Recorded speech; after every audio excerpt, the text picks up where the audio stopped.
How to properly start a speech and hook your audience from the get-go. In this program, we want to show you how to say goodbye to boring and uninspiring presentations and to learn how to deliver speeches that captivate your audience right away. Watch the show now, don't go anywhere.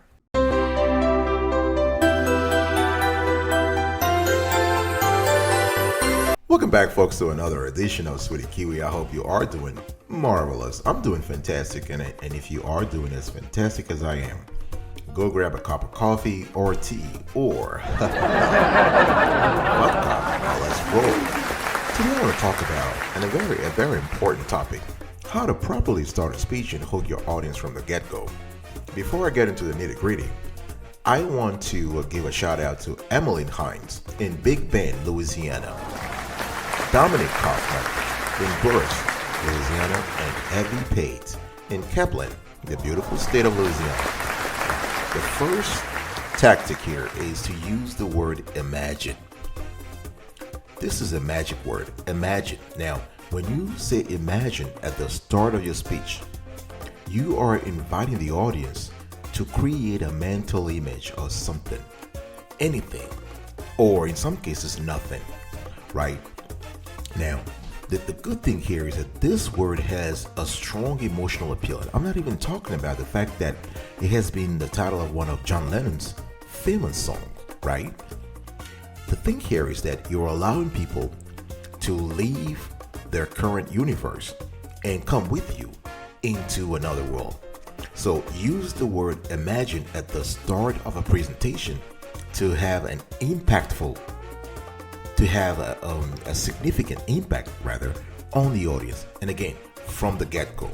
The thing here is that when you are asking your audience to conjure up their imagination, and if they do, they are tacitly playing along with you. Again, like I said, you're trying to bring them into a universe that is yours, and you want to take them out of a universe that is not yours into one that is yours. So use the word imagine. Tactic number 2, and this works all the time: use an unconventional method. The thing is that basically a lot of people, are comfortable in their comfort zone, right? This kind of tautology here, but hear me out. What I'm trying to say here is that people are comfortable with things, with general truths, things that they have heard over and over and over. So when you use something unconventional, when you use something contrarian, you are able to basically create some kind of slight discomfort in their mind. Let me give you an example. Make a statement. The idea here is to make a statement that is of a universally accepted concept, and then you go against that conventional wisdom by contradicting the statement. For instance, you can say something like, everybody says that, you have to lose weight to be healthy. And you can say, well, wrong. You don't have to lose weight to be healthy. You have to be mentally healthy to be healthy. In other words, you have to be stress-free to be healthy, for instance, right? So what you're trying to do here, you're trying to play with words. You're trying to bring your audience into, again, a universe where they are away from conventional wisdom and they're entering another space where everything is on the table, right? So if I go back to my example here, do you have to be physically fit to be healthy, or do you have to be mentally fit to be healthy, right? So it's up to you to find some kind of contradiction that works based on the topic you want to discuss. So it's up to you to find that dichotomy. I'm just trying to tell you here the premise of how you can use an unconventional method to hook your audience from the get-go.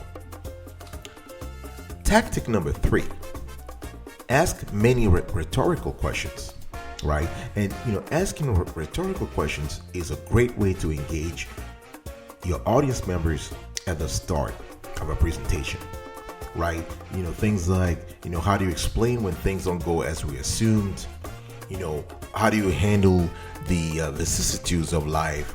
How do you cope with death, right?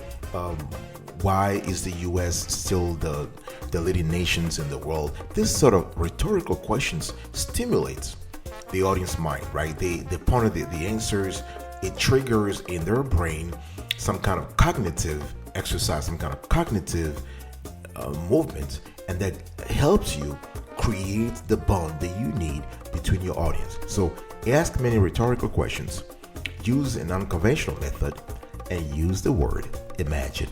Those are the top 3. Now I'm going to give you more right after this. Welcome back, folks, to another edition of Sweetie Kiwi. We are still here having a conversation about how to properly start a speech and hook your audience from the get-go.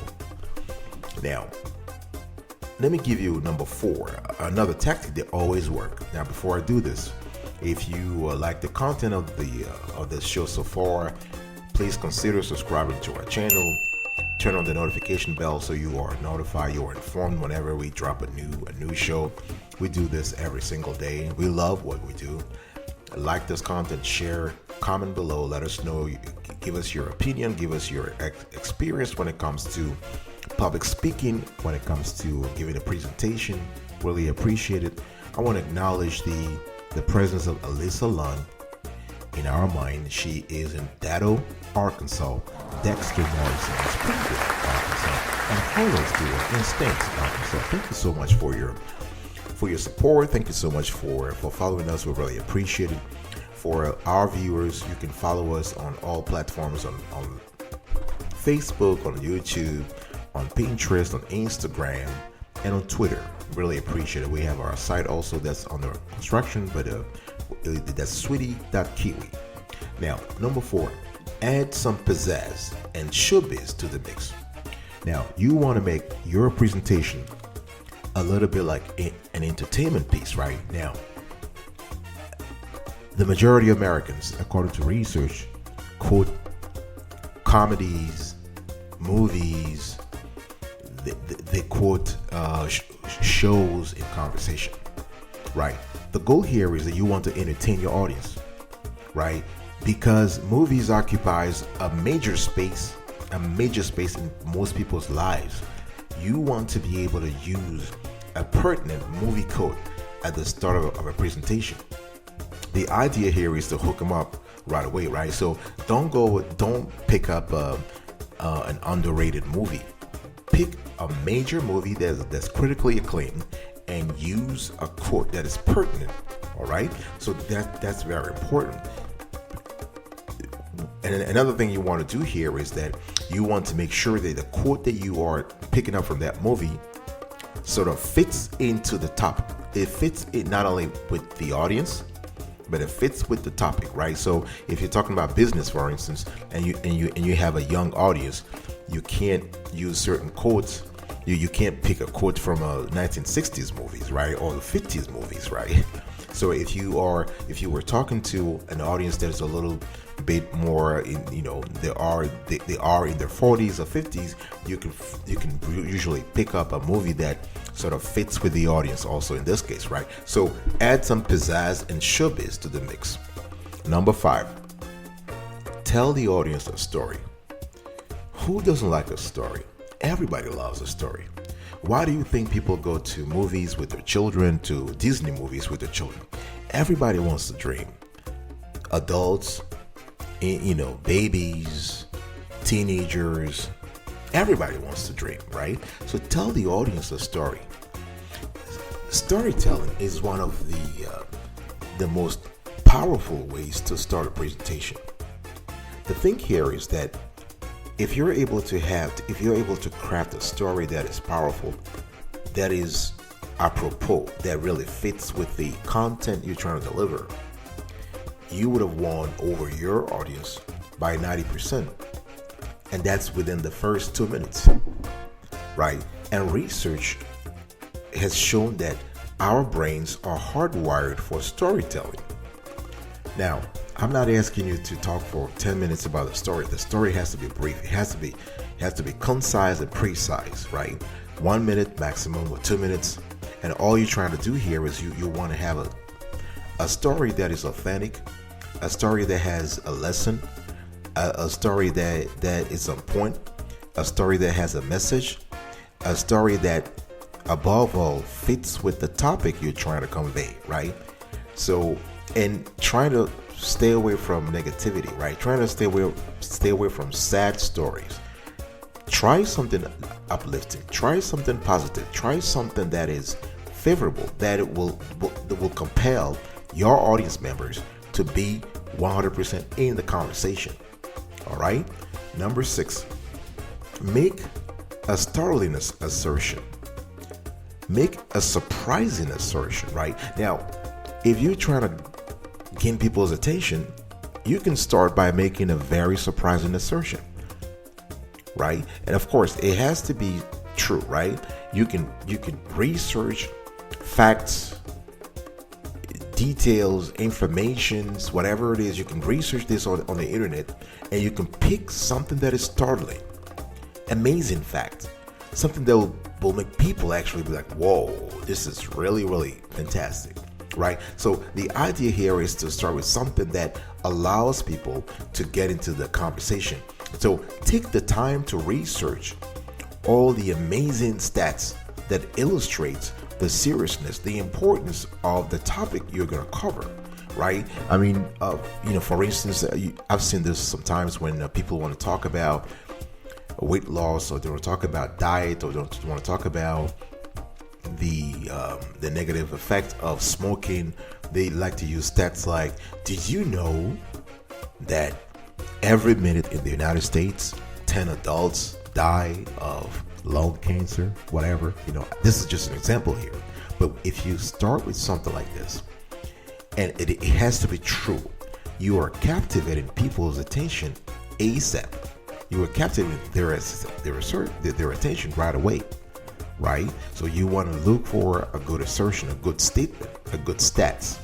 Number 7, deliver a powerful soundbite. Now, soundbite people think that soundbites are just a thing of politics. Now, there is a reason why politicians love soundbites, right? They love catchy phrases because these statements tend to have some kind of a potency, right? They are powerful. There is a reason why they've been used over and over and over. I'm talking about the sound bites here because they are effective. Even though we don't like them, they are effective. Now, if you are having a presentation and you are able to perk up your audience with a powerful catchphrase, it allows you to create a connection right away. Right? Now, remember, here I'm talking about conciseness and preciseness, precision and concision. You want the soundbite to be really concise. It has to be brief, it has to be compelling, and it has to be interesting. All right, I'll be right back right after this. Don't go anywhere. Welcome back, folks, to another edition of Sweetie Kiwi. We are having a conversation about how to properly start a speech and hook your audience from the get-go. And I've given you seven tactics so far that are very, very effective. I have 3 more in my in my gem bag, if you will, and those 3 will make you very happy. Also, I want to quickly again acknowledge some of our viewers and listeners in the United States, in Canada, and throughout the whole world. We actually have listeners in Nigeria, we have listeners in Brazil, listeners in China, in Taiwan, in Japan, in Germany, and France. Thank you so much for your support. I really appreciate it. I want to quickly give a shout out to Emmy Bird in Cloverport, Kentucky, DeMarcus Brick in Lynn Grove, Kentucky, and Jillian Powers in Dundee, Kentucky. Thank you so much, Jillian, DeMarcus, and Emmy, for your support. We really appreciate it. Number 8, if you want to perk up your audience right away, arouse their curiosity. Arouse their curiosity. And you can actually begin with a statement that is designed actually to trigger curiosity and make the audience look up and listen to you right away. The thing here is that, again, it could be humor, it could be something that talks about yourself, it could be self-deprecating humor, it could be a very compelling stat, it could be something that talks about the whole topic in a novel way. Whatever you have to do, you have to use a way, you have to find a way to arouse curiosity. All right. So, research has shown that Personal stories work best. If you're able to craft the personal stories, not craft, to tell, because it has to be truthful. If you're able to tell a personal story, a brief personal story that fits with the topic, that is a little bit of that combines a little bit of self-deprecation, some honesty, some integrity, something really genuine, the audience will be drawn to you. So this is something you want to find out, things that happened to you when you were young, mistakes you made, things that you made mistakenly, and what you learned from it. People always love that, right? People love stories of failure and then subsequent success. So that's something you want to think about. Number 9, cite a historical event, right? So you can start a presentation by today, 100 years ago, or today, 10 years ago, this and this happened, right? Of course, you got to research this first, right? But if you are making a presentation on a day that has some kind of historical significance, you can tie that to your subject. You can tie that to your topic, right? And if you start with that, you are adding right away some kind of pizzazz and fun and curiosity and innovation to your presentation, right? And by doing that, you're able to draw your audience's attention ASAP. So cite a historical event. Number 10, last but not least, throw what if scenarios into the mix. What if? This is kind of similar to the first tactic that I told you today in terms of imagine, right?